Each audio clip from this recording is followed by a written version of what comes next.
Hello and welcome to the 5 Minute Call, the podcast that takes a deep dive into the stories of the people that make theatre happen. In this episode, we're talking to Gillyanne Kayes of Vocal Process. Gillyanne has had an impressive career as a vocal pedagogue, PhD researcher and singing teacher, authoring countless books, most notably Singing in the Actor and This is a Voice. Gillyanne has presented at the Pan-European Voice Conference, for the Wellcome Trust, at the Physiology and Acoustics of Singing Conference and many more. Gillyanne shares her story from early childhood singing, as well as her experience having a voice problem, as well as her current mission to influence and inspire vocal trainers to collaborate and grow. Hello. Welcome. So nice to meet Claire. Yes. It's so nice to meet you. It really is. I've been very excited about this. Same. Look, thank you so much for agreeing to come and share your story with us. We are really interested to learn more about people's stories and their journey through from childhood into how they got through to the careers in the arts that they have at present. Eek, you're going to ask me about my childhood. No, we don't, well, we don't have to go that far back. No. But I wanted to just quickly start with, this is how I met you in a weird way, in that I was working with a coach and I was recommended this book and I picked it up, and upon completion I realized that I wanted to be able to hear some of the things that were in here. And I remember you did an event, a best practice day, and I want to say it was in Manchester, but I can't quite remember, and I attended it. I remember being in that room with you and Jeremy delivering the content and thinking how incredible both of your minds were, beyond what I had read in this. And I think I knew from there that I needed to learn more about your methodologies, I suppose, and the way you teach and the way you bring inspiration and collaboration to people. And anyway, I just wanted to start by saying, if it wasn't for this book, I don't think we would be here right now having a chat to genuinely one of the most influential people in my life that has brought me to where I am today. So I wanted to start by saying thank you for a start. Oh, thank you. I could have a little preen, couldn't I? That feels so good. And I remember that event very well, which it was a sort of a sharing of information and a networking event for teachers. You were very good. One of the things I loved actually about, because I've still got a little video from that event. It should be on Instagram. I think I've seen it. You were very good at networking with other people. We did a bit of speed dating, I think, in groups, if I remember rightly. And it was fun. I loved doing all that, all of those networking meetings, because I think they're so important for people in the profession. So, but thank you for that, because that book was a labour of love. But I'm so glad that we did it, because it's reached a very wide audience of voice users. And I suppose that's really what we're all about. It's, in a way, I mean, you know, music and singing has been our road in to the voice. But, you know, everything that I do with my speaking voice is going to impact on my singing voice. And you have to pay attention to the whole instrument. And Claire, I remember, you know, when you two did your very first podcast, you said when you meet a new client, you listen to their speaking voice and their speaking patterns and, I don't know, their speed, their resonance, their degree of croakiness or creakiness, or, you know, whether they gasp at the end of sentences, all of those things. You're going click, click, click, click, click. And then you see what happens when this person now starts singing. And I love the way you unpacked that, because for me it's very relatable. It's really key. Absolutely. It's really key. I mean, sometimes people completely surprise you by then opening their mouths and using their voices in a completely different way. Yes, Like, yes. Okay. Which is delightful as well. But yes, there's a lot to be learned in those first moments. I wanted to start by saying that that's how we sort of know each other and how I was introduced to your work. And I'm very familiar with everything that you have done in sort of your professional careers. But I'm quite curious as to how we get there, as to how we get to training formally in music and then vocal pedagogy from a young age. What's the pathway and the inspiration? Oh, gosh. My daughter has a lovely voice. She should sing in front of the relatives. Both my parents are dead, so I can say this now. And to be fair, going back from that, my mum was always singing.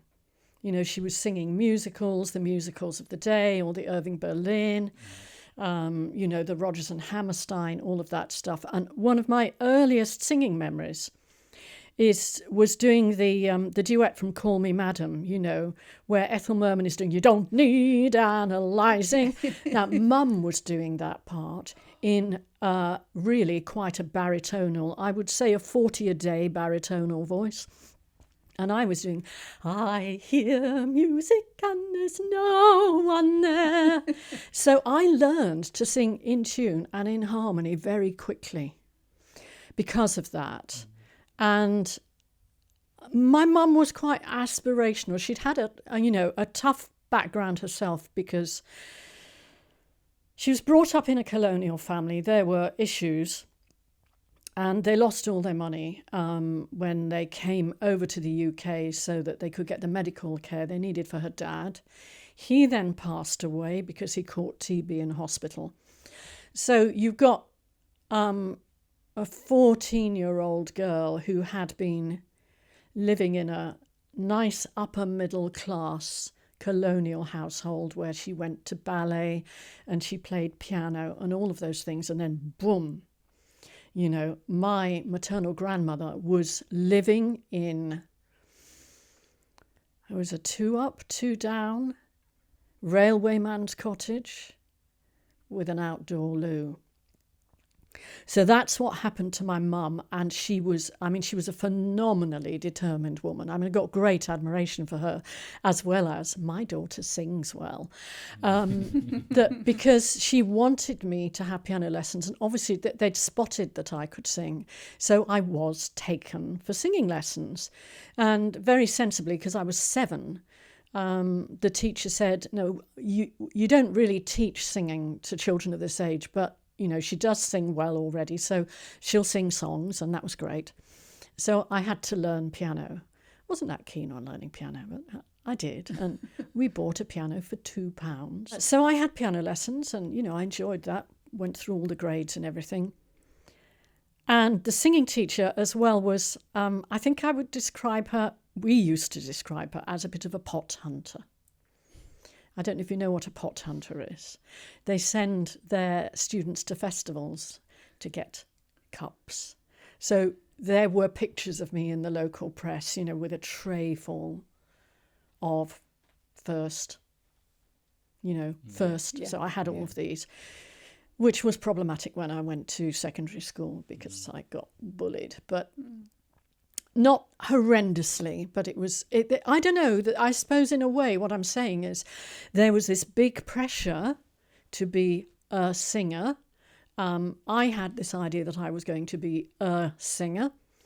And of course, indeed, I did sing. Another early memory is getting hold of my very first Schubert album and sitting down and playing all the songs and singing them. And, you know, picture me in my teen years, kind of attempting to sing Death and the Maiden and the Erlkönig, which I couldn't really play, but I knew how it was meant to go.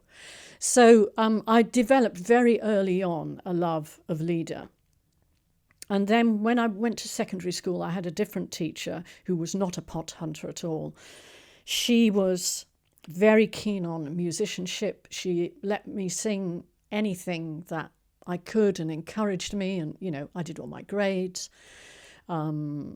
So I did grade 8 piano, grade 8 violin, grade 8 singing. So I'd done all that. And then it was a question of, do we go to one of the academies, you know, to sing? And of course I was only 18, and the thinking even then was it's a bit young. Or do I go to university? And I think, I wasn't even planning to say this, but I think I got a double message. Because the double message was, well, here's our daughter and she has this lovely voice and, you know, she should be prepared to sing at the drop of a hat any time we want her to. But at the same time, you must go to university just in case you need a proper job. Yeah, that seems familiar. Yeah, and so that's a real double message when you look at it, which is, you know, the whole talent thing and who's owning the talent. And that caused me a lot of problems later on. And I think it's one of the reasons why I ended up with a voice problem in my early 20s as a singer, which I'm very happy to talk about later if you want. And of course, I did do well at school. I worked really hard. I was an avid reader. You know, I can remember sitting in a class that I was sitting out of. We were raised Catholic, so and my secondary school wasn't a Catholic school, so I was not allowed to do religious instruction because, you know, it's different in Catholic. I rebelled when I got to O-level stage and choosing O-levels, and I told my parents I wanted to do it, and it was one of the best things I ever did. So ridiculous. Anyway, that's how things were in those days. Because of the rebellion or because of the subject? This, actually having the opportunity to think about the subject in a different way. Yeah. I mean, if you were Catholic at my school, you needn't even go to assembly. You could have your own assemblies. I chose not to do that. And I discovered very early on that Catholics are lousy singers in church and the Anglicans and Methodists are amazing. It was a whole new world of hymns, honestly. So, where was I? Oh, yes, I was reading Middlemarch, and I was 13. I was reading Middlemarch, and the English teacher happened to be minding all of us who were sitting out in this lesson. She came round and flipped over and said, "Are you reading this?" I said, "Yeah." "Are you enjoying it?" "Well, yes, it's one of my favourite books of hers. I've read them all." And she looked at me and she said, "I wish I could get the sixth formers to read it." So, I mean, that gives you an idea. You know, by the time I was 10, I did not want to be in the junior library. I was out there, you know, I wanted to read the D.H. Lawrence and, the Hardy and all of that. And I think that avid readership has also, I mean, by the way I'm talking, you wouldn't believe it, but I'm definitely an introvert. I think that has given me that, you know, the ability to think deeply about things. I love to see the connectedness of things, which is what that book is all about. How do those things interconnect? So I think those influences shaped me. The music teacher at my secondary school was very, very influential. And she taught me to play Bach. And for me, that was wonderful. So what happens next? Did you go to university? I did a BA in music at York, which was fabulous, you know. In the early 70s, it was all continuous assessment. There were no exams. It wasn't that I couldn't do exams. I just thought this was the most interesting course because you could take a practical project. In other words, you could do a performance and write up about the performance as part of your degree, and that's why I wanted to go there. You know, and I met some fabulous people there and I had some great opportunities to perform. It was a wonderful time. Really good. I imagine there's a lot of music in the city as well as Yes. in the university. Yes, definitely.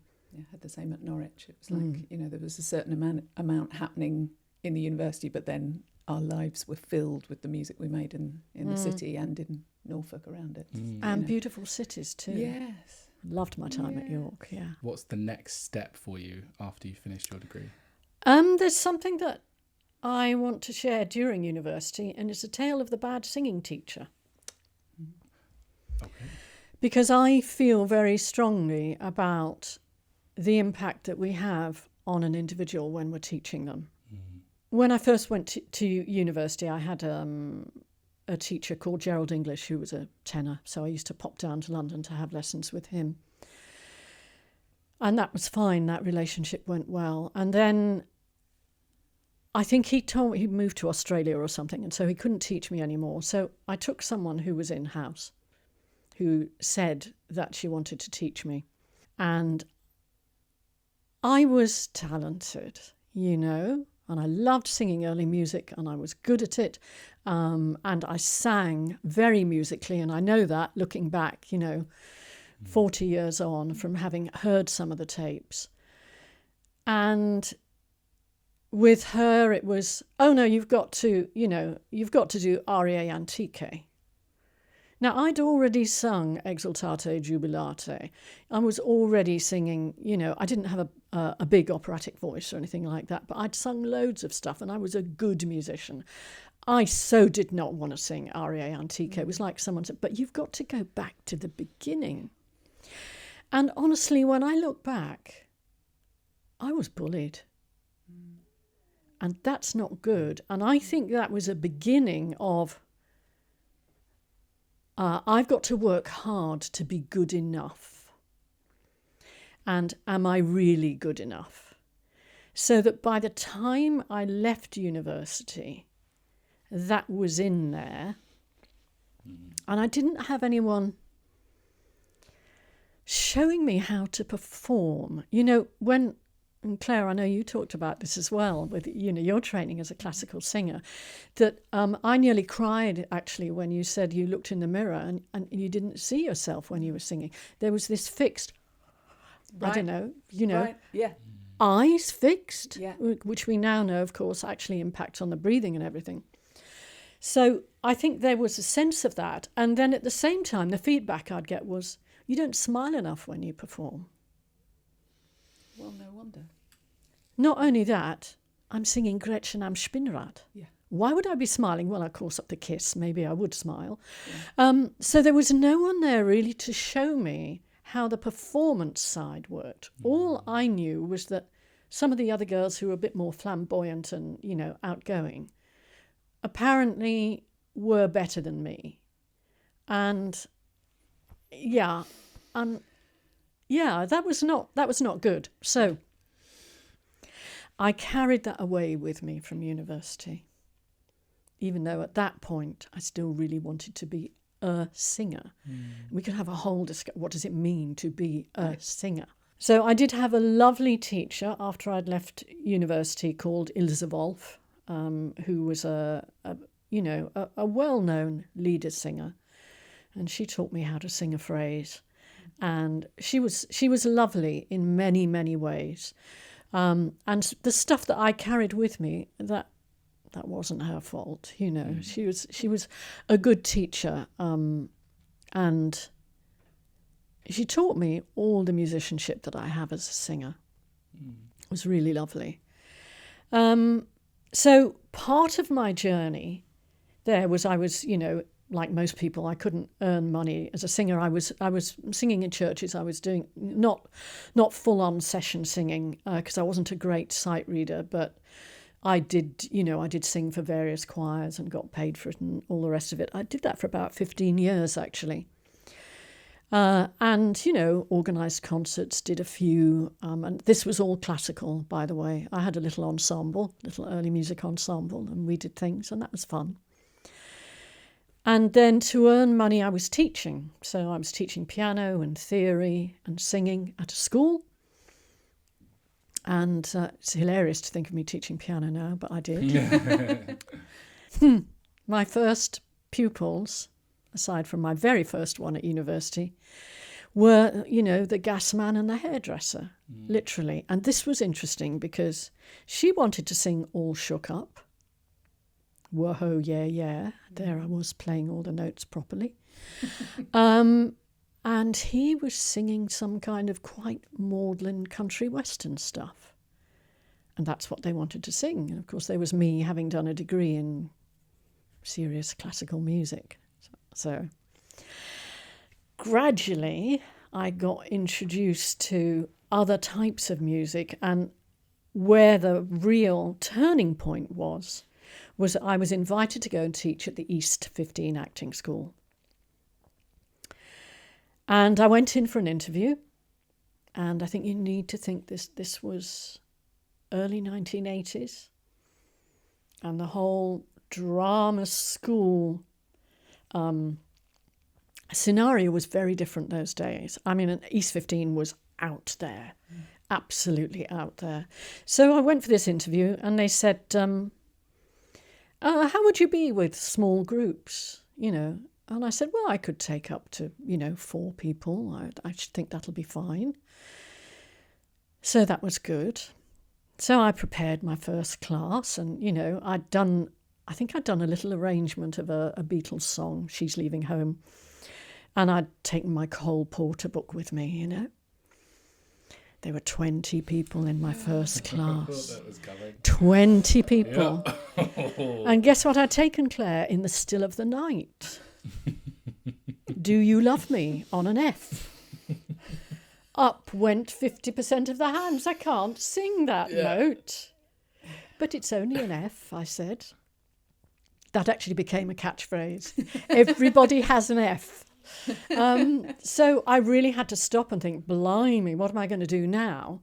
And I was so lucky because one of the big influences in my teaching life was Andrew Wade.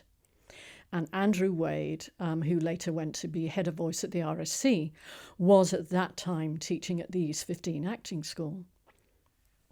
And, he said to me in the staff room one day, well, Gilly, we're both working on The Voice. Should we have a conversation sometime? Do you want to come into my classes? They were all lying on the floor in semi-supine, moaning, making strange noises, completely different from what was going on in my class, and they were moving their ribs and they were doing these awareness exercises. And it was just so cool. And then, of course, when I saw him work on text, and you got to remember, I was an avid Lieder singer. I loved Lieder. I used to translate my own songs for concerts. I was very interested in text. So to see someone working on text, it was a complete eye-opener. And that's when I began to make that connection. Why the hell wasn't I taught that? Yeah. We'll get back to the episode in just a minute, but I just wanted to quickly say that 75% of you are not subscribed to this channel. So if you could, hit that subscribe button, like this video, and ding the bell for notifications so you never miss an episode in the future. So we used to go into each other's classes. And the other thing I saw, when I was training as a singer, there was no methodology. And what I saw with Andrew, because he trained as a voice teacher at Rose Bruford College, he actually trained with Rose Bruford. And I saw that he got a methodology. I'd never had a methodology, so we just started robbing each other's exercises. I started writing them out. Okay, we start on the floor, we do this, we moan, now we turn it into a singing sound. And then later, when I went to work at Rose Bruford, I heard one of my colleagues doing this massive, vocal impro, where they were all in the jungle or something. And they were doing this for 40 minutes at a time. And I thought, well, this is really cool. So I went in one day just with a round. And, I taught them the round. And I said, okay, so we're just going to keep this round going. And every so often you're going to pop in another note. And so we would, spend half an hour, 40 minutes just working on this particular round and creating harmonies and improvising. And then people would take solos and stuff like that. And of course, we'd all come out, we were as high as kites because of the harmonics. It was just phenomenal.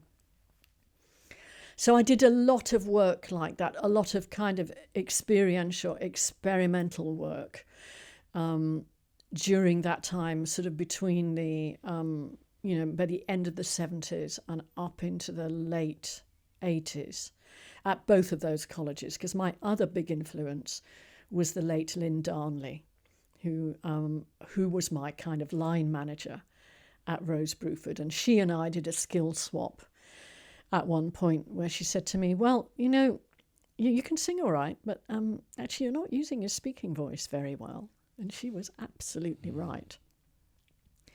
So that was a really rich time for me. And I think I developed a lot of my approach then. And, I always say that what taught me to teach singing was working with people who could not do it. And I'm not talking about whether they could pitch or not, because there are often people who have difficulties with pitch matching, but people who would literally run out of the room screaming at the thought of singing. And that was so good for me after some of the stuff that I had been through in terms of my own self-esteem as a vocalist and a performer, and that I was also to go through during that time when I had a voice problem. So that was really where I laid the foundations of what I do. And I began to get interested in the mechanics of the voice. Gosh. Do you think you knew as you were doing that did you have any kind of vision of, oh, I'm working towards something here? Were you just in the middle of it doing it? That's a really good question. Yes. Initially, I was in the middle of it doing it. I began to love it. I began to see that I was happier doing that than performing. And several years later, after I'd gone through, the voice problem thing and I'd stopped performing, I remember saying to Andrew Wade one day, I just don't think, because I'd got back on the horse and I had been performing again. I said, I don't think I really enjoy it. And I hope he won't mind me relating, but he said, yeah, it was like that for me, when I was in a show. I realised that it ruined my whole day because you'd got the show in the evening and he didn't. And I thought, gosh, when I look back at him saying that, I thought, how sensible. There was something about the whole performance anxiety thing. It can wreck your life. Everybody gets performance anxiety to a degree, but you should not be an absolutely shivering wreck and it messes up, day after day. That's not what it's about. And I know that from living with a performer who gets to a stage where he goes, I want to go out there and do it. And for me, it was like, could I just stay rehearsing? I'm really enjoying this experience of rehearsing. It's just lovely. I'm having a super time. It's collaborative, right? Is the other part of that. It's like, it's conversation and it's suddenly all of that is gone when you get to performance. Absolutely. Yeah. And if you're standing up on your own. Why do we do that to singers? I see so many. Oh, it's fascinating because I'm seeing this from the perspective of knowing you prior to this conversation, and I see that some people are going to come to this not knowing you, but there are so many threads here that I'm like, okay, I see how this builds the picture of who you are now. For like, even the mission that you have today of collaboration and growing and sharing information, this feels like the roots of where that started. Just going, I didn't know this. I didn't know that we could supine and do all of these things. It's allowed. Yeah, exactly. Yeah, and having that moment of interaction. But actually, I think it goes further than that. And I didn't want to dismiss this so much earlier, but I knew that there was a root here in that the teacher that you had who was bullying and not the prime example of what we would like as a teacher, that to me feels like a moment of good in a way, in that it feels like it gave you what you needed so that when you came to that moment of collaboration and seeing something new and something different, it feels like you are more open to absorb it and take it in and grow from there. Correct me if I'm wrong, but you could be right. I mean, and first off, there are absolutely no regrets that I made the decision to stop performing. Yeah. Absolutely none. It's just part of the journey, and people take it's not a one pathway. I started off with this idea of a fixed pathway, possibly because it was planted in my mind when I was a child. I'm not sure it was really mine. And so I am very grateful, for having had that experience and being able to move in a direction that suits me very well as a person and my skill set. But yes, you're right. I mean, and it was a wonderful thing about East 15 at that time. They did encourage all the staff to go into each other's sessions. Yeah. So I went into acting classes as well. And I think it's really important, because you could be working with someone as a singer and you see them acting and you think, why aren't you bringing that in here? Yes. I didn't know you could do that. Yeah. Why is this person frozen when they start to sing? Yeah. And conversely, we'd have conversations in the staff room where someone would say, how did you get that person just to stand up and sing and be so open? Because they're not letting that out in their acting. So you know, sometimes for people, it's the singing voice can be the window of the soul, which of course is why it's so blooming exposing for us. Yeah, interesting. Well, you've mentioned a couple of times that you had a voice problem. I did. Could you talk to us about that? Yes, with pleasure. I was about 26. I had a few times when my throat seemed to get a bit sore after singing. And I think I did go to see someone. Yes, I did go to see someone. And you were just talking about an old-fashioned laryngoscope with a candle and all of that. And he said, oh, yeah, things are a little bit red. It must be your technique. Horrors, it must be my technique. I'm doing something wrong. I didn't quite get the support that I needed for that, I will say, from the teaching end, which was a shame.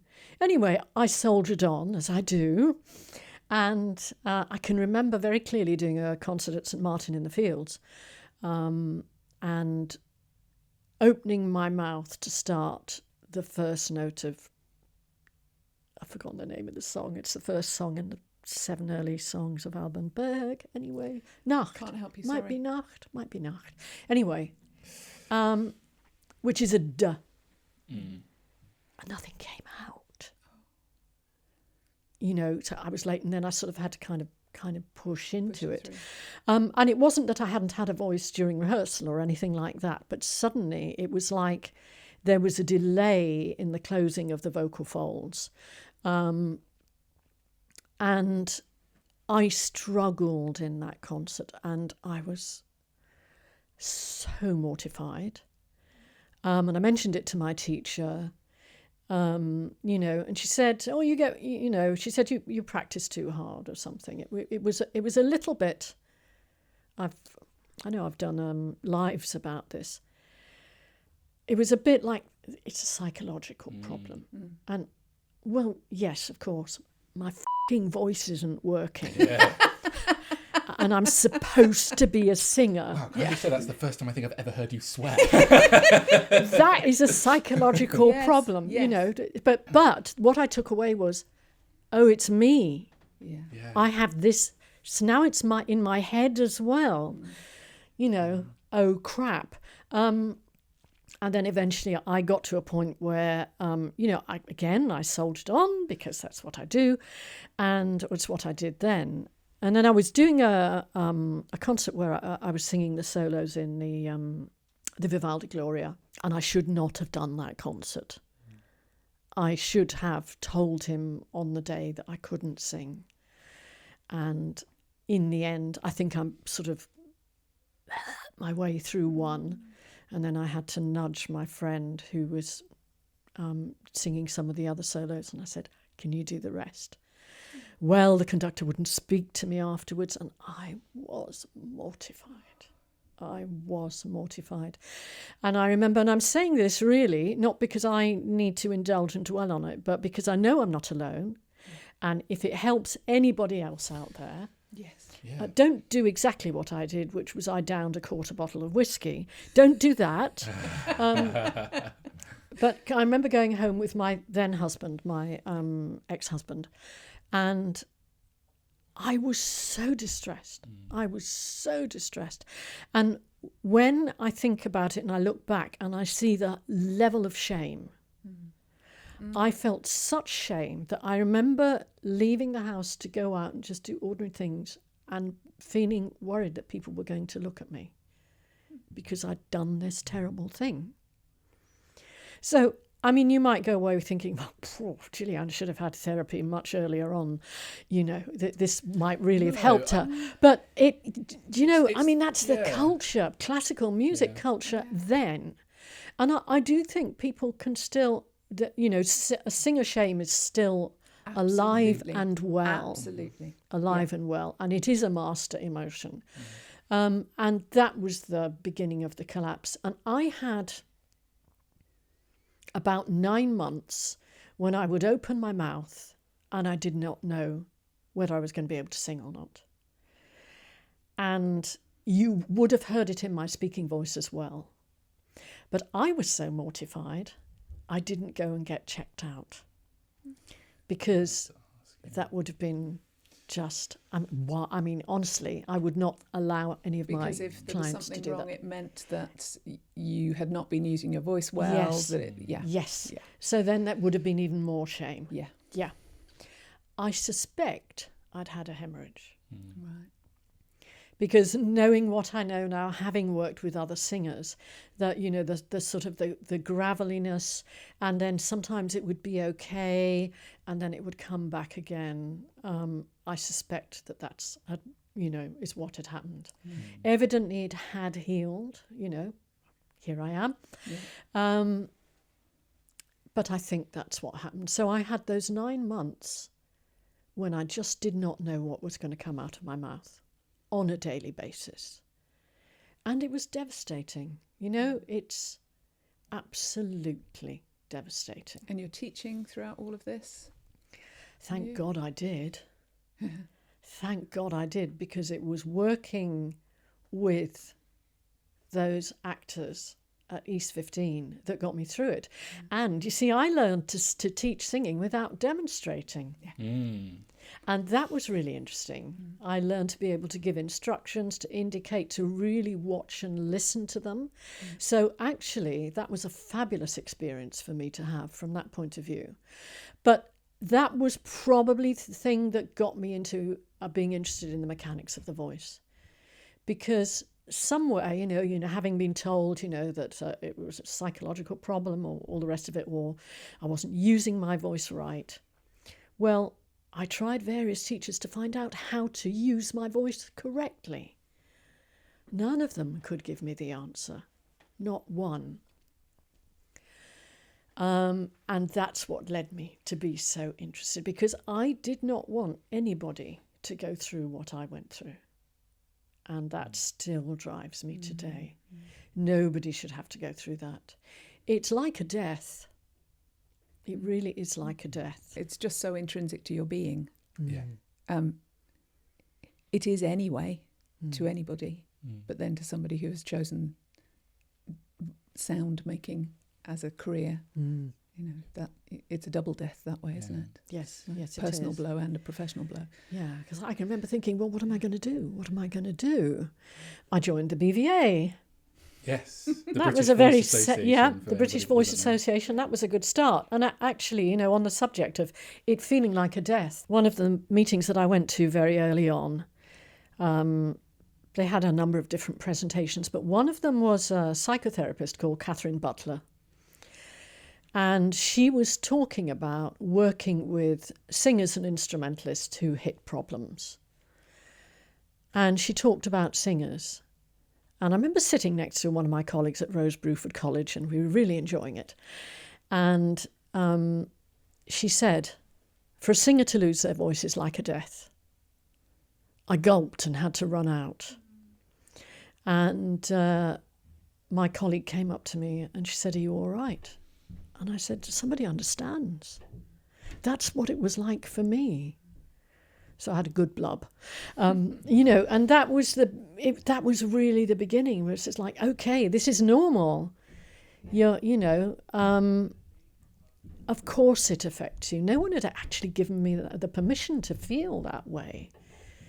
Yeah. People didn't understand. My family didn't understand. My parents didn't understand why I'd stopped singing. Yeah. So it's that was a tough time, but also very productive.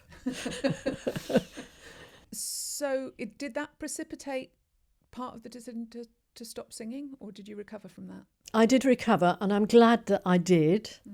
Eventually, I started working with a friend, who was a good pianist and also a singer. And she said, look, you need to do this. And so we worked together, and then eventually I had some lessons from her teacher who just helped me get back on the horse again, and I did some performances.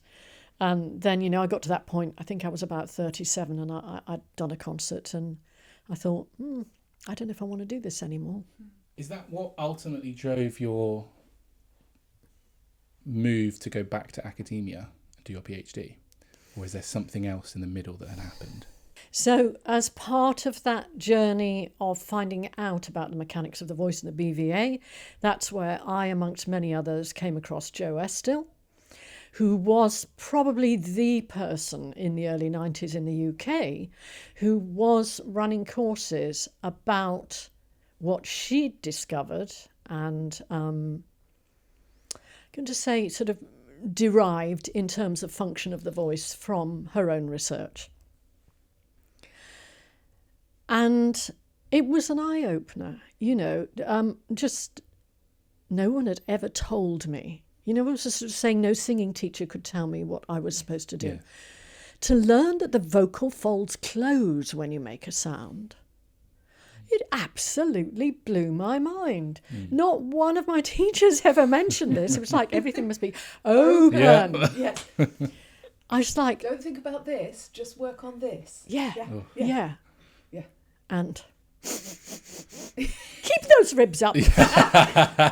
Oh my goodness, I was so good at holding those ribs out. Wrapping the scarf around your ribs, trying not to let it fall. Yeah. And some teachers saying, I don't want to see your tummy moving at all. Yeah, in the old days. Yeah. So I also learned a bit about the accent method. But, it absolutely blew my mind that the vocal folds closed to make a sound, and it completely changed my teaching. So that was a really good journey to go through that process.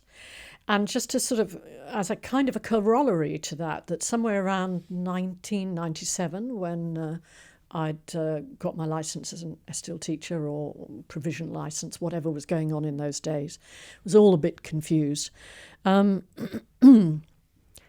I, together with Jeremy, because Jeremy financed it, put together a big course for Joe Estill.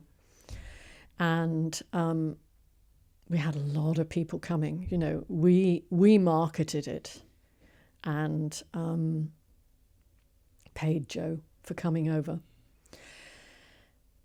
And Mary Beth Dame, late Mary Beth Dame, also came to the course because she was in the UK at that time, having been here for a while. And I remember her sitting on the front row.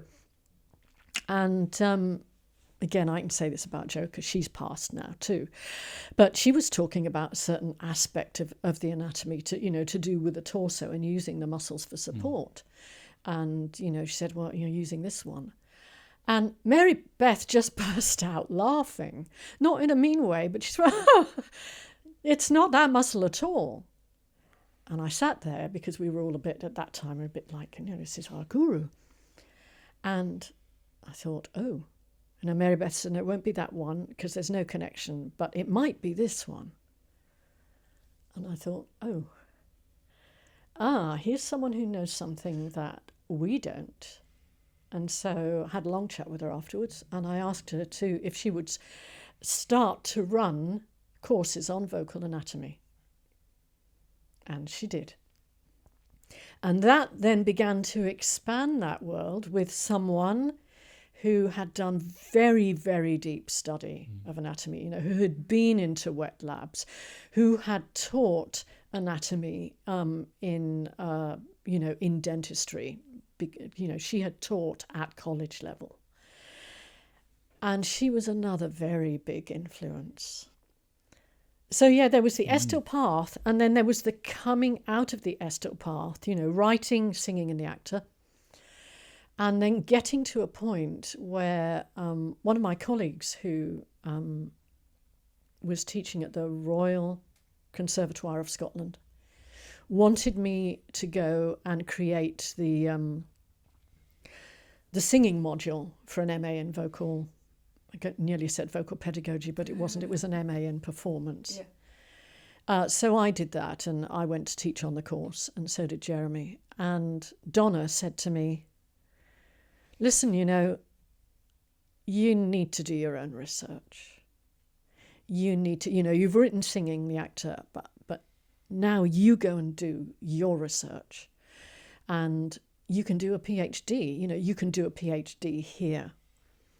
And so I did a year there, and then I realised it wasn't the right place for me, simply because I couldn't get the level of supervision I needed. I did have Mary Beth as a second supervisor, but all the other people on the course that I was doing, they were all composers and people into, you know, music information retrieval and all of that stuff. So the methodology, you know, that they wanted me to use, it wouldn't have been right for me. And I was lucky enough at, you know, a research meeting that I went to meet Professor Graham Welch. And I went and had a chat with him, came into the Institute of Education and talked with him about what I wanted to do. And he said, yeah, okay, we need to see some of your written work. You know, not just the book. We know you can write that. We need to know what else you can do. And they took me on. And I was very lucky because he was a fabulous supervisor. And they had a secret weapon, which was Johann Sundberg. And I could not have wished for two better people in my supervisory team. And, you know, there are aspects of doing a PhD that are absolutely bloody, and you just, you know, that's where my determination to keep going was very useful. Because during that time we were running a business still, working full-time in a business. I wrote 4 books and a chapter for the Oxford Handbook of Singing, and I completed a PhD. Yep. Also, not to mention, how old were you at this stage? I was 50 when I did the PhD. Yeah. It's so impressive. It's so impressive. And the PhD itself is incredible. Fabulous. This episode is sponsored by Vocality, a specially formulated blend of tea for professional voice users. Each ingredient has been carefully selected to help you soothe and take care of your voice. The tea is naturally caffeine-free, suitable for vegans, and does not contain any artificial flavours or colours. Vocality is the secret to vocal clarity in a cup. It sounds like there's a similarity to the beginnings of our coaching journey. In terms of our previous training, but also in terms of exploration. Like, you know, we just had to figure out what was happening because you've got actors in front of you and you've got to work it out. You've got to make it happen. Has your journey in discovering the mechanics of the voice and the exploration of that, has that made you feel like, yeah, I've got this? Or do you still feel like there's a grey area over there I think you always have to be open to the grey areas. I think they're very interesting and exciting. You know, I was watching a video of another teacher in the UK who teaches mostly CCM singing, and just a couple of his YouTube videos, and I thought, oh, I like that. It's fun. How does that work? You know, and I think one of the big things you learn as a researcher, if you're going to be any good, is you have to be prepared to be wrong. You have to be. You know, wrong is good. I mean, there's a big journey in my life, having moved from shame to wrong is good. Yeah. Wrong is an opportunity to find out more. Great, there's more to learn. So, I mean, yes, I do have a great sense of assurance now after, you know, the decades of teaching and having done all this work. And I do understand vocal function very well. And, you know, I will listen to a singer and go, zip, zip, zip, zip, zip, zip, right, okay. Probably this, and this. Whereas if you spoke to Jeremy, he'll go, what about that one? He'll just come up with something wild. He will come in from left field, and I will watch him do all three of the things I was going to do in one move. Yeah. Which is something that I really, really appreciate, that he has that skill. And of course, there's been a very rich collaboration between us as well. You know, Claire, earlier on off screen, you were saying, well, what's it like, you know, being married to the person you run a business with? Well, there's a lot of rich discussion between us. You know, we bang heads sometimes on issues to do with the voice and what he hears and what I hear and what it all means. But to go back to the question, yes, it has given me an assurance. And I'm still open to the grey areas because they're there. There's stuff that I don't know. There are ways that people go about things that I don't know. And that's okay. You know, the day that I lose interest in that is going to be the day that I just keep chickens, which I already do. I think you have to be open, though, because I see so many teachers who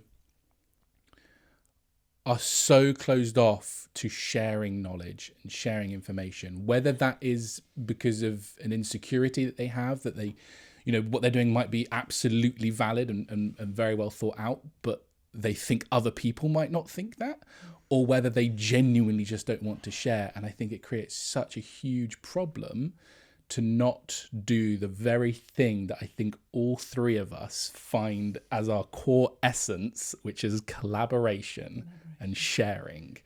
And this knowledge isn't for us to be exclusive about. It is for us to share. I mean, obviously, we all have the right to protect our intellectual property. Absolutely. And we all have the right to earn money. But you can't copyright knowledge. And you actually can't copyright skill. And I think that's very important to learn. It's one of the reasons why we do what we do. You know, most of our work now is with teachers, because it's fear, I'm afraid, that divides us. Fear that maybe I'm not doing it right, maybe I'm not good enough, people are going to laugh at me at the way I do it.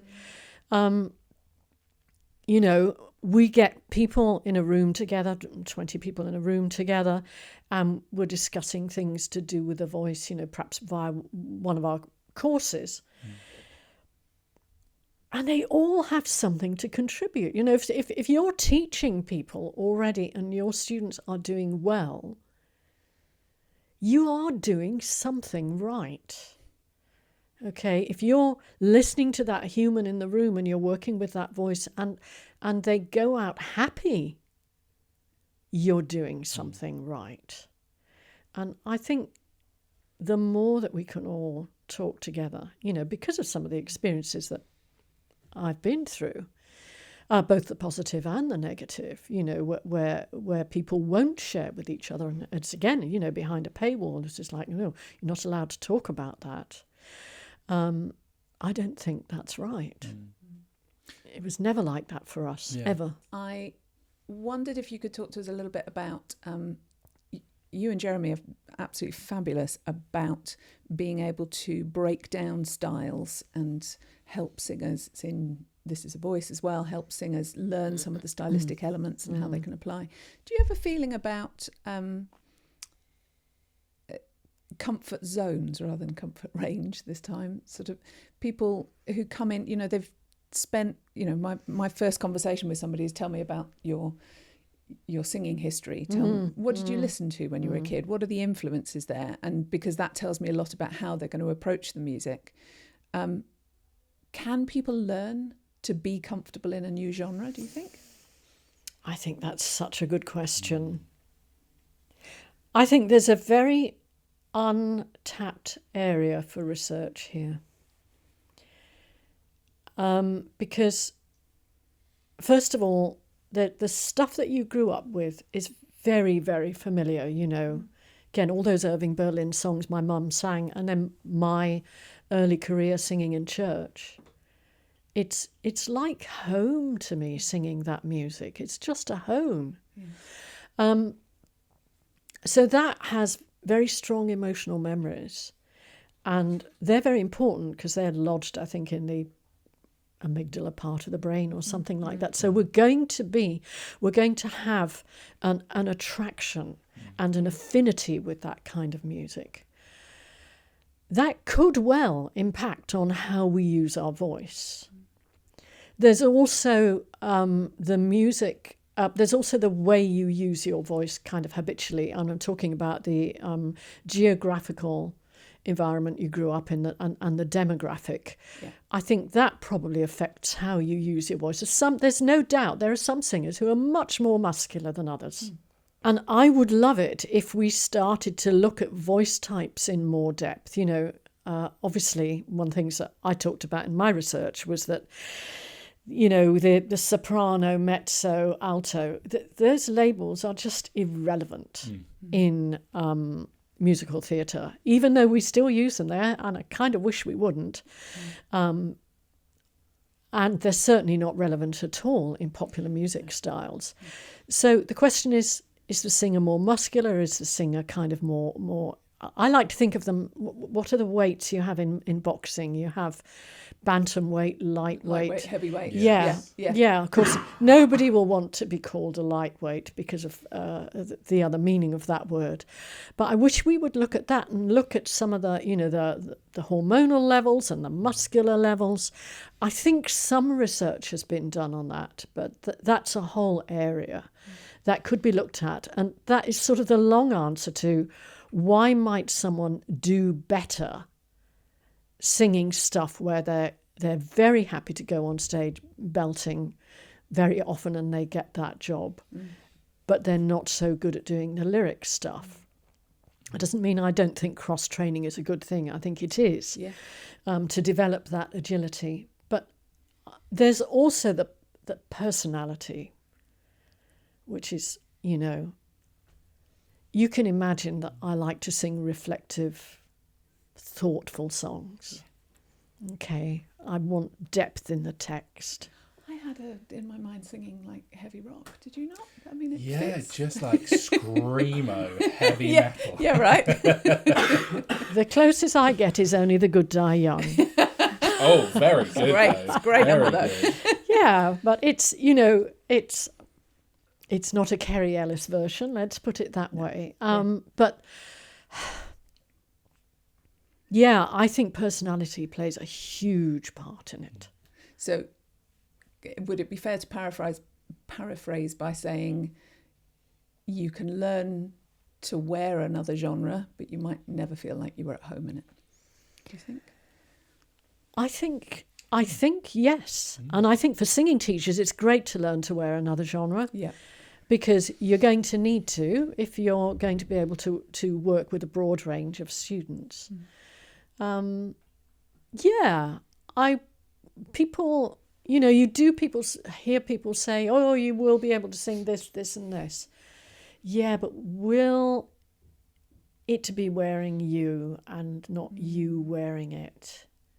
I think it comes back to, we were talking about this with Jeremy this morning, you know, when you walk in the room for the audition or the performance or whatever it is, can you bring yourself? Yes. And if you can learn to do a new genre and somehow bring yourself, maybe that can start to feel like home. That's a good answer. I like it. Yeah. I didn't want to end up with maybe there's only one, and I don't think that's what you meant. No, it isn't. It isn't, because I would like to think we could all expand and learn. But yes, I think there's probably places where it's easier to be yourself than others. It's been so much fun, and I've just looked at the clock and I was like, whoa, here we go. Running out of time. But I think it would be great to get you back. There's so many things that we would love to dive into, and actually I'm sure the community is going to start having additional questions. Yes, absolutely. We would love to bring back. Ooh, that would be good fun. It would be great fun, right? Yes. Yeah. So, before we wrap up, we have a couple of traditions on this podcast. Uh-oh. The first is, and this might take you back a bit, but we've also recently discovered this morning that it actually sort of applies to our teaching as well. But we're really curious to know what you do at your 5-minute call. By the time it's 5 minutes, I will have gone into a moment of calm. Is that moment of calm comfortable? Yes. Yeah. Nowadays it is. Yes. Is that something you've learnt to do? Or did you always head for that? I learned to do it. Yeah. Yeah. So our second tradition Oh, is that we have a book here and our previous guest writes a question for you. fun. Which we have not seen. Oren keeps the book and he promises me that he never looks at the question. What has been your best mistake in your career and why? oof. What has Yes, been your Jack. best mistake in your career and why? With best in capitals. Oh my God. It's a great question. That is hard. Do you know why it's so hard? Because I can see lots of mistakes that were good turning points.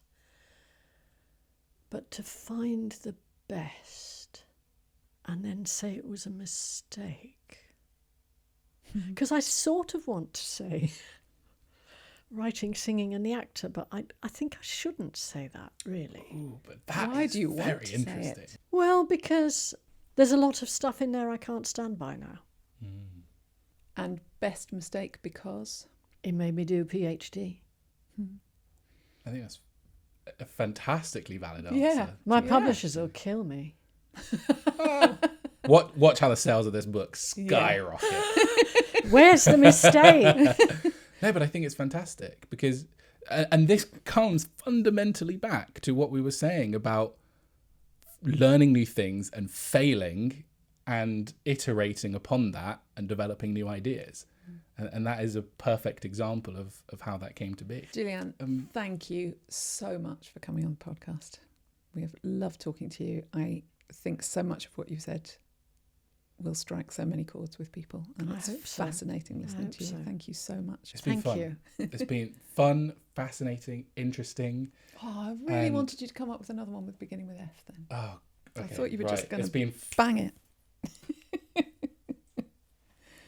Yeah, it's not going to happen. No. Sorry.